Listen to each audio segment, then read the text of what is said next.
Une lettre de Jacques. Jacques 1. De la part de Jacques, serviteur de Dieu et de notre Seigneur Jésus-Christ, salutations aux 12 tribus dispersées dans le monde entier. Mes amis, réjouissez-vous même si vous traversez beaucoup d'épreuves. Vous savez que l'épreuve de votre foi vous apprend l'endurance. Mais vous devez apprendre à tout supporter afin d'être pleinement mûr et de ne manquer de rien. Si l'un de vous manque de sagesse, qu'il la demande à Dieu, et il lui sera donné. Dieu est généreux et ne reproche pas de demander. Mais quand vous demandez quelque chose, vous devez avoir la foi et ne pas douter. Celui qui doute est comme une vague de la mer agitée par la tempête. Une telle personne est indécise et instable et elle ne doit pas s'attendre à recevoir quoi que ce soit du Seigneur. Les croyants pauvres doivent se réjouir de la haute estime que Dieu leur accorde et les riches doivent se réjouir quand Dieu les rend humbles. Les riches disparaîtront comme les fleurs sauvages brûlées par la chaleur du soleil. Les fleurs perdent leur éclat et leur beauté est détruite, et ainsi les riches disparaîtront au milieu de leurs affaires. Dieu vous bénira si vous ne renoncez pas quand votre foi est mise à l'épreuve. Il vous récompensera par une vie glorieuse, comme il récompense tous ceux qu'il aime.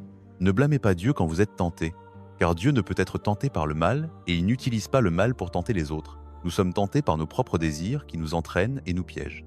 Les désirs engendrent le péché, et quand le péché a accompli son œuvre, il engendre la mort. Ne vous y trompez pas, mes chers amis. Tout don bon et parfait descend du Père, créateur de toutes les lumières dans les cieux. Il est toujours le même et ne change jamais en produisant des ombres. Il a voulu faire de nous son peuple particulier et nous a donné une nouvelle naissance par le message de vérité. Mes chers amis, soyez prompts à écouter, lents à parler et lents à vous mettre en colère. La colère de l'homme n'accomplit pas la justice que Dieu demande.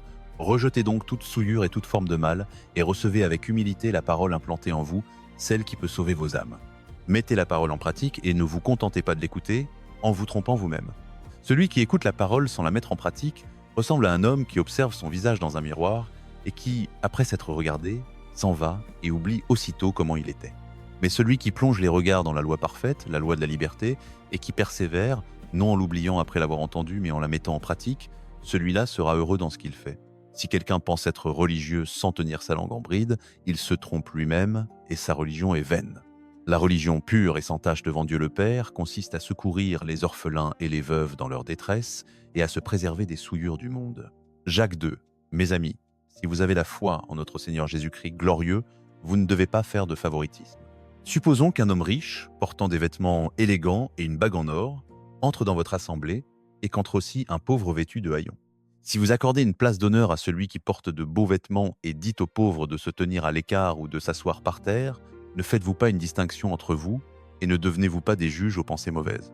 Écoutez mes chers amis, Dieu n'a-t-il pas choisi les pauvres de ce monde pour être riches en foi et héritiers du royaume qu'il a promis à ceux qui l'aiment, et vous, vous méprisez le pauvre.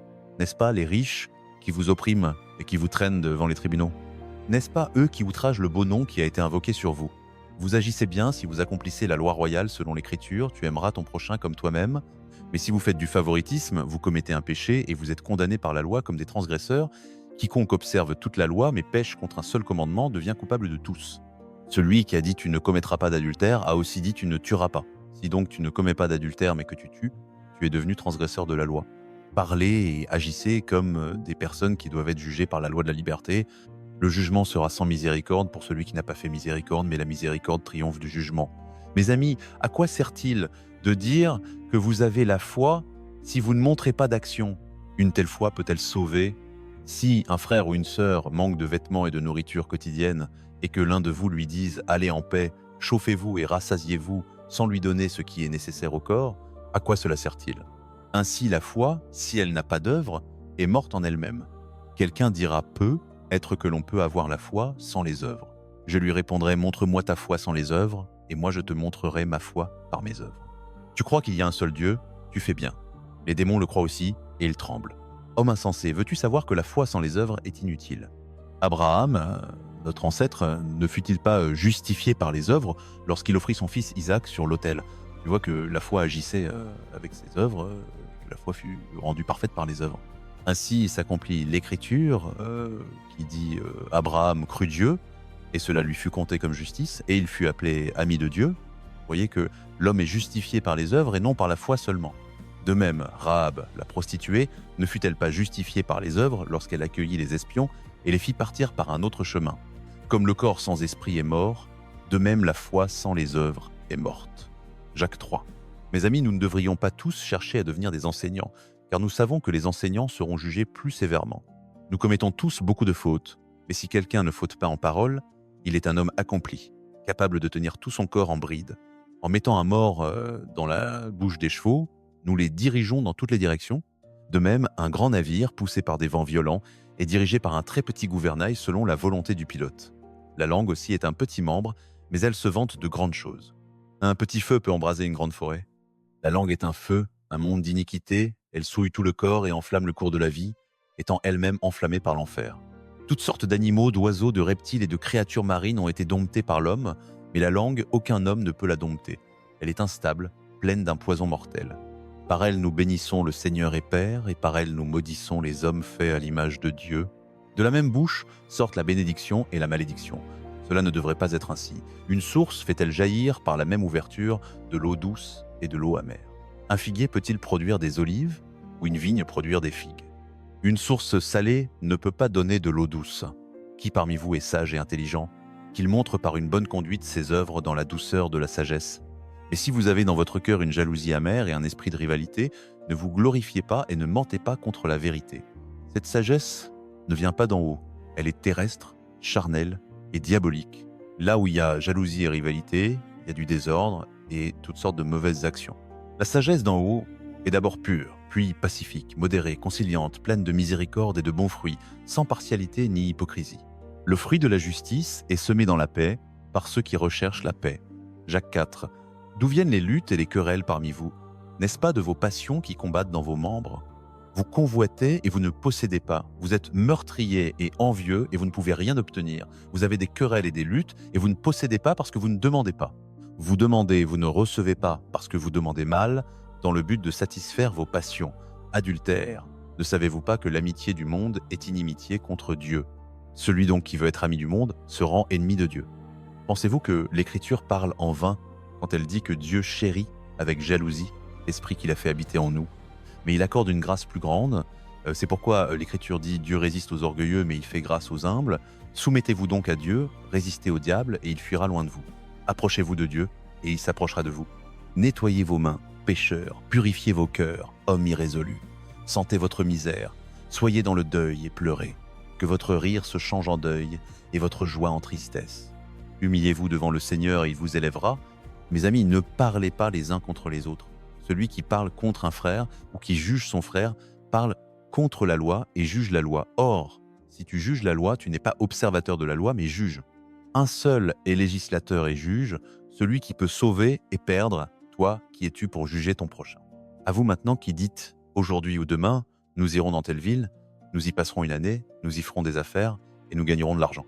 Vous qui ne savez pas ce que demain sera, car qu'est-ce que votre vie? Une vapeur qui paraît pour un peu de temps et qui ensuite disparaît.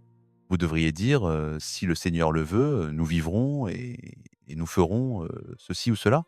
Mais maintenant, vous vous glorifiez dans vos prétentions. Toute glorification de ce genre est mauvaise.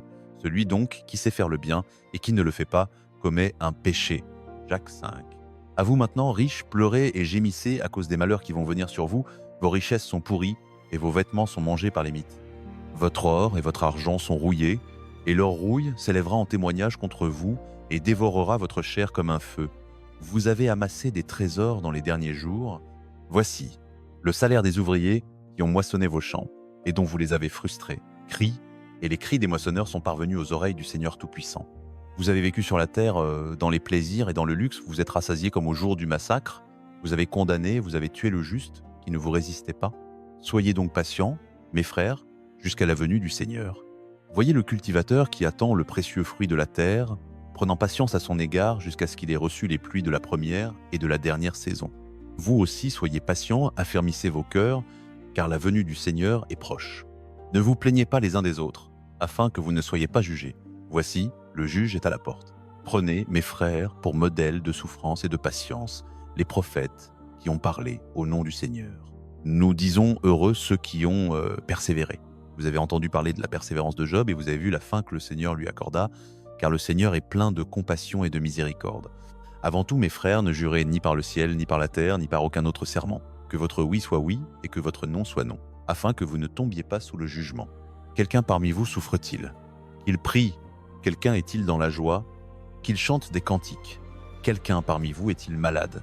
Qu'il appelle les anciens de l'Église et que ceux-ci prient pour lui en loignant d'huile au nom du Seigneur. La prière de la foi sauvera le malade et le Seigneur le relèvera, et s'il a commis des péchés, ils lui seront pardonnés. Confessez donc vos péchés les uns aux autres et priez les uns pour les autres, afin que vous soyez guéris. La prière fervente du juste a une grande efficacité. Élie était un homme de la même nature que nous. Il pria avec instance pour qu'il ne pleuve pas, et il ne tomba pas de pluie sur la terre pendant 3 ans et 6 mois. Puis il pria de nouveau, et le ciel donna de la pluie, et la terre produisit son fruit. Mes frères, si quelqu'un parmi vous s'est égaré loin de la vérité et qu'un autre l'y ramène, qu'il sache que celui qui ramène un pécheur de la voie où il s'était égaré sauvera une âme de la mort et couvrira une multitude de péchés.